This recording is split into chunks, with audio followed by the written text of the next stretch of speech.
할렐루야. 하나님의 은혜가 여러분과 함께 하시기를 주의 이름으로 축복합니다. 오랫동안 떨어져 있어서 사실 가정에서 예배를 드리시지만 아마 교회를 굉장히 그리워하시고 또 함께 예배 드리기를 소망하실 것입니다. 진정세에 들어갈 줄 알았던 코로나 사태, 조만간에 예배를 재개하려고 여러 가지로 준비하고 마음을 정하고 있는 상황인데요. 마침 구로콜 센터에서 집단 감염이 발생이 되고 방금 전에 뉴스를 통하여서 구로콜 센터 직원들이 지난주 주일날 교회 예배에 참석했다가 부천시에 있는 교회 세 곳 교회에서 목사님을 비롯한 성도들이 또 집단으로 감염되는 상황을 방금 전에 뉴스로 보고 왔습니다. 이번 주나 다음 주쯤부터는 예배를 드리려고 마음을 먹고 있는데요. 이렇게 교회에서 집단 감염 그리고 또 수도권이 위협받고 있는 상황에서 사실 장담할 수 없는 상황에 있습니다. 여러분 많이 기도해 주시고 또 중보해 주시기를 부탁드립니다. 오늘 우리에게 주시는 하나님의 말씀 창세기 18장 16절부터 21절까지의 말씀입니다. 창세기 18장 16절부터 21절까지의 말씀을 받들어 봉독하겠습니다. 그 사람들이 거기서 일어나서 소돔으로 향하고 아브라함은 그들을 전송하러 함께 나가니라. 여호와께서 이르시되 내가 하려는 것을 아브라함에게 숨기겠느냐. 아브라함은 강대한 나라가 되고 천하 만민은 그로 말미암아 복을 받게 될 것이 아니냐. 내가 그로 그 자식과 권속에게 명하여 여호와의 도를 지켜 의와 공도를 행하게 하려고 그를 택하였나니 이는 나 여호와가 아브라함에게 대하여 말하는 일을 이루려 함이니라. 여호와께서 또 이르시되 소돔과 고모라에 대한 부르짖음이 크고 그 죄악이 심히 무거우니 내가 이제 내려가서 그 모든 행한 것이 과연 내게 들린 부르짖음과 같은지 그렇지 않은지 내가 보고 알려 하노라. 아멘. 오늘 말씀의 제목은 세상을 향해 중보하는 사명입니다. 아브라함은 갈대아 우르에서 하나님의 부르심을 통하여 하나님의 약속의 말씀을 받습니다. 그리고 그 약속의 말씀에 힘입어 그는 고향 친척 아비집을 떠나 믿음으로 순종하여 하나님이 인도하시는 삶을 시작하게 됩니다. 하지만 그런 아브라함도 어제 여러분과 나눈 말씀처럼 깨진 항아리와 같은 인생임을 어쩔 수가 없었습니다. 그는 두려움 때문에 정착하지 못하여 애굽에 내려갈 때도 있었고 하나님을 온전히 신뢰하지 않고 아들을 주신다라고 했던 하나님의 때를 기다리지 못한 적도 있었습니다. 그럴 때마다 아브라함은 하나님의 보호하심을 경험하고 언약을 확증해 주시는 하나님의 음성을 통하여서 다시 힘을 내어 믿음으로 살게 되는 것이죠. 아브라함은 이삭을 바치라 하신 시험을 통과할 때까지 의심과 불안이 반복되는 삶을 살았습니다. 그러나 그 가운데에서도 늘 하나님은 그에게 약속의 말씀을 다시 한번 상기시켜 주시면서 아브라함은 마음을 붙잡고 믿음으로 살아갔다라고 말씀드릴 수가 있는 것입니다. 그런 아브라함이 흔들리는 순간마다 하나님이 아브라함에게 반복하신 말씀이 있는데 그것이 무엇입니까? 바로 너를 통하여 세상이 복을 받을 것이다 라고 하는 말씀입니다. 아브라함을 처음 만났던 창세기 12장 2절에 내가 너로 큰 민족을 이루게 하고 내가 복을 주어 내 이름을 창대하게 하리니 너는 복이 될지라. 너를 축복하는 자를 내가 축복하고 내가 너를 저주하는 자를 내가 저주하리라 라고 말씀하신 것입니다. 하나님이 아브라함을 통하여 원하시고 이루고자 하시는 소원은 무엇일까요? 바로 아브라함이 이 세상에 축복의 통로가 되는 것이었습니다. 그리고 하나님의 피조물인 모든 인간은 그렇게 되기를 소망하신다라고 하는 것입니다. 회복의 역사는 아담에게 주어졌던 명령입니다. 그리고 노아에게 다시금 말씀하셨던 내용과 같습니다. 아니, 성경 전체를 통틀어 볼 때에 하나님이 우리를 창조하신 여러 가지 목적이 있는데 그것은 바로 우리를 통하여 세상을 아름답게 하시기를 원하신다라고 하는 사실이에요. 하나님의 마음은 세상을 창조하신 이후로 동일하게 이 세상에 하나님의 영광과 평안이 가득하게 복을 주시겠다라고 하는 것. 그리고 그 복은 바로 저와 여러분들, 하나님이 창조하신 피조물들을 통하여 이루고자 하신다라고 하는 것이 하나님의 일관된 소망이며 소원이셨다라고 하는 사실이에요.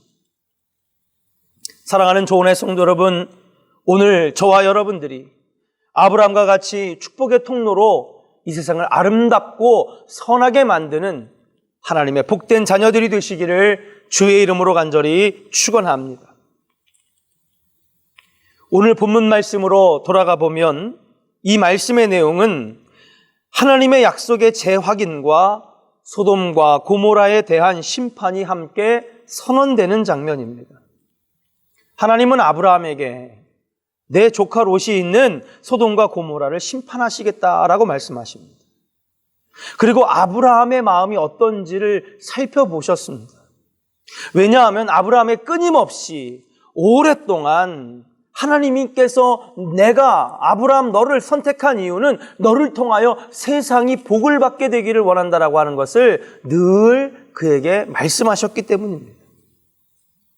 아브라함은 오랫동안 여러 번 하나님의 그 언약의 말씀을 듣고 또 들으면서 오늘 소돔과 고모라를 향한 하나님의 말씀을 들을 때에 하나님의 마음을 이해했습니다. 하나님이 끊임없이 요구하셨던 그 회복의 소원, 나를 통하여 세상이 그리고 소돔과 고모라가 아름답고 선하게 되기를 원한다라고 하는 사실을 아브라함은 분명히 깨닫게 되었다라고 하는 사실이에요. 그리고 오늘 본문 말씀에 가보면 바로 소돔과 고모라를 향한 심판이 선언될 때에 그는 무릎 꿇어 기도하기 시작했습니다.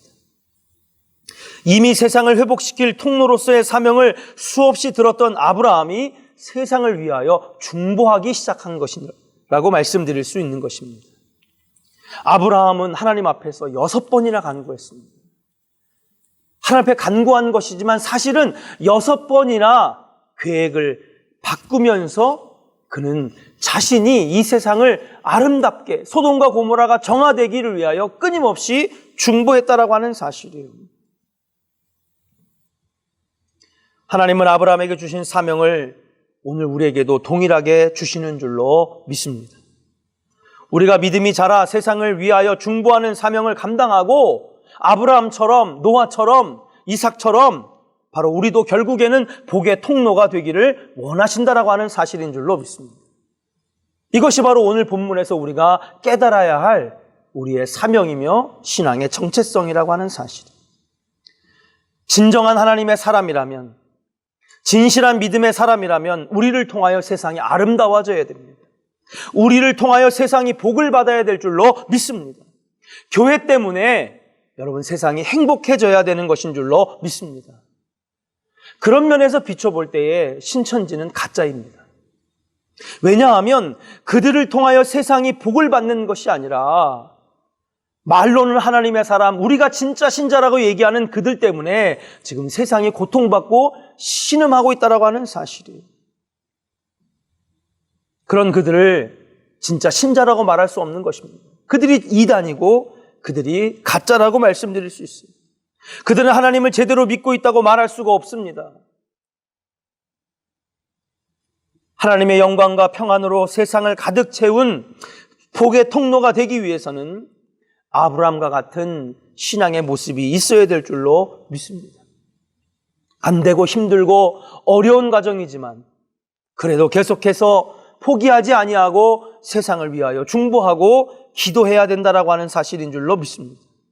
하나님의 마음으로 세상을 사랑하고 중보할 수 있어야 우리는 신천지와 같은 가짜가 아니라 하나님의 진실한 진정한 신자라고 말씀드릴 수가 있는 것입니다. 그것이 바로 성숙한 신앙이요, 하나님이 오늘 우리에게 요구하시는 진정한 모습이라고 말씀드릴 수가 있는 것입니다. 사랑하는 여러분, 우리의 안위도 걱정이 많이 됩니다. 자녀들을 위하여 기도해야 되고, 또 교회를 위하여 기도해야 되고, 또 사업도 너무너무 힘들어서 찾아가는 사업장들마다 사업을 이제 접어야 되나? 포기해야 되나? 눈물을 흘리며 아파하는 성도들과 사람들을 많이 보게 됩니다. 우리가 할 수 있는 일들은 무엇이 있겠습니까? 세상을 위하여 기도해야 될 줄로 믿습니다. 이 사태를 위하여 다시 한번 이 나라가 아름다운 나라, 하나님 사랑하는 나라, 바이러스가 떠나가고 하나님의 영광이 가득한 나라가 되기를 위하여 기도하는 것이 바로 아브라함과 같은 삶이라고 말씀드릴 수가 있는 줄로 믿습니다. 많은 교회들을 위해서도 기도해 주시길 바랍니다. 믿음으로 예배를 드린 것 얼마든지 이해가 갑니다. 그렇게 예배를 드렸던 부천의 세계교회에서 목사님을 비롯한 많은 성도들이 집단 감염된 것 안타까운 일이 아닐 수 없습니다. 세상의 지탄을 받지 않도록 기도해 주시길 바랍니다. 빨리 이 사태가 해결되어 함께 모여 기도할 수 있는 저희들 되기를 기도해 주시기를 주의 이름으로 간절히 축복합니다. 그것이 바로 오늘 2020년에 하나님께서 우리에게 원하시는 아브라함과 같은 삶일 줄로 믿고 세상을 향해 중보하시고 우리를 통하여 다시 세상이 아름다워질 수 있도록 여러분 힘써 기도해 주시는 우리 조언의 성도들이 되시기를 주의 이름으로 간절히 축원합니다. 기도하겠습니다.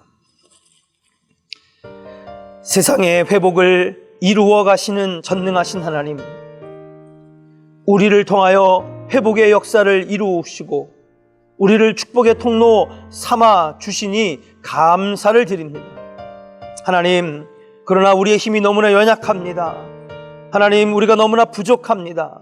우리의 믿음이 아직 성숙해지지 못했습니다. 아브라함처럼 믿음이 자라게 하시고 성숙하게 하셔서 소돔과 고모라에 멸망해 가고 고통받고 신음하는 저 땅을 위하여 기도했던 것처럼 하나님, 우리도 이 대한민국을 사랑하고 아파하는 도시들과 아파하는 사람들과 그리고 힘들어하는 교회들을 위하여 함께 중보할 수 있는 아브라함과 같은 믿음의 주인공들이 되게 하여 주시옵소서. 우리에게 맡겨주신 사명이 많이 있지만은 결국 우리를 통하여 축복의 통로가 되기를 원하신다라고 하는 사실을 오늘 말씀을 통하여 깨닫게 하시니 감사합니다. 주님, 우리를 부르시는 그날까지 축복의 통로의 사명을 잘 감당하는 저희 조언의 성도들 되게 하여 주시옵소서. 또한 아버지 하나님, 대구 경북을 통하여 뿐만 아니라 아버지 하나님, 지금도 많은 사람들이 감염되고 있습니다. 하루속히 바이러스가 해결되게 하여 주옵시고 이 땅에서 떠나가게 하시며 하나님의 은혜로 소멸되는 역사가 있게 하여 주시옵소서. 다시 만나 함께 기뻐하며 춤추며 예배드릴 그날까지 우리의 조언의 성도들을 지켜주실 줄로 믿사오며 사랑이 많으신 예수님의 이름으로 축복하고 감사하며 기도하옵나이다. 아멘.